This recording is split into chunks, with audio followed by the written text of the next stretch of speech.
Today on the net, the Syrian opposition in Damascus. An Egyptian blogger sparks controversy by posting a naked photograph of herself online. And a woman from Lille in France is knitting the news.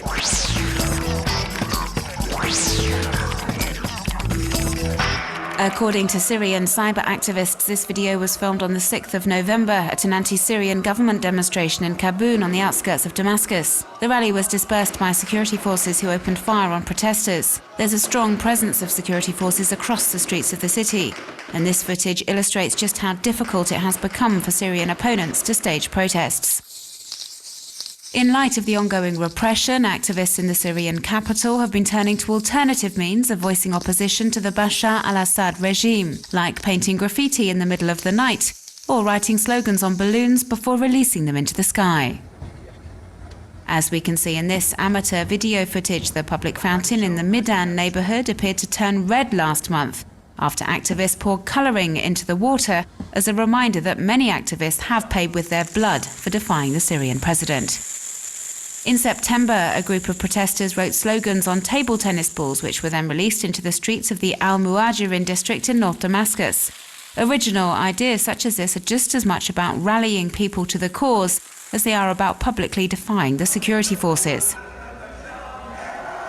This video was posted online 2 weeks ago and apparently shows how activists had set up loudspeakers in the Budget Ministry's entrance hall and proceeded to play anti-regime chants in the public building.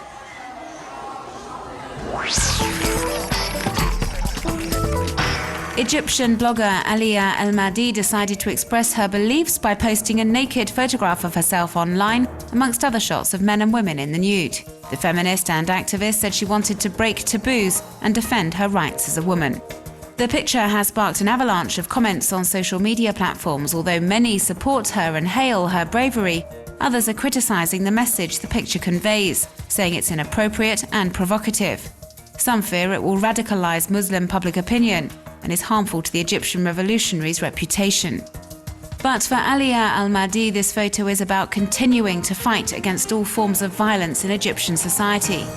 She had joined the Tahrir Square protesters, and now she's continuing her campaign for women's rights via social media platforms, paying particular attention to sexual harassment. Alia El-Mahdi is also behind the Facebook page Men Should Wear the Veil, which advocates equality between men and women, right up to how they're expected to dress.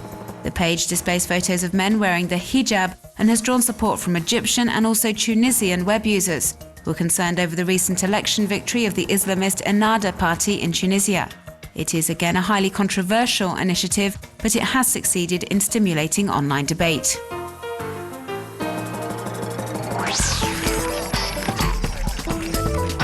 The DSK affair, the death of Steve Jobs, the Rugby World Cup.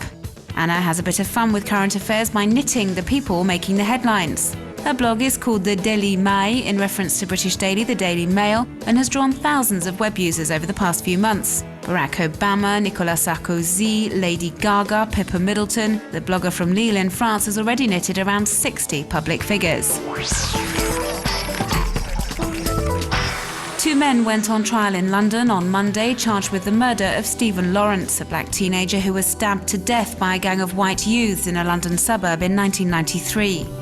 At the time, the racially motivated killing shocked and outraged an entire nation and continues to do so. The case has been trending heavily on social networks. Many web users have been saying they hope the trial will finally shed some light on the affair and that 18 years on, justice will finally be done for Stephen Lawrence and his family. Gwen Schroeder took part in the 2011 New York Marathon on the 6th of November, and she took hundreds of photos during the 42-kilometer run through the American city using a camera she'd attached to her head. She then did some nifty editing, as we can see here, and posted it on her blog, so web users could experience the New York Marathon from the comfort of their own homes.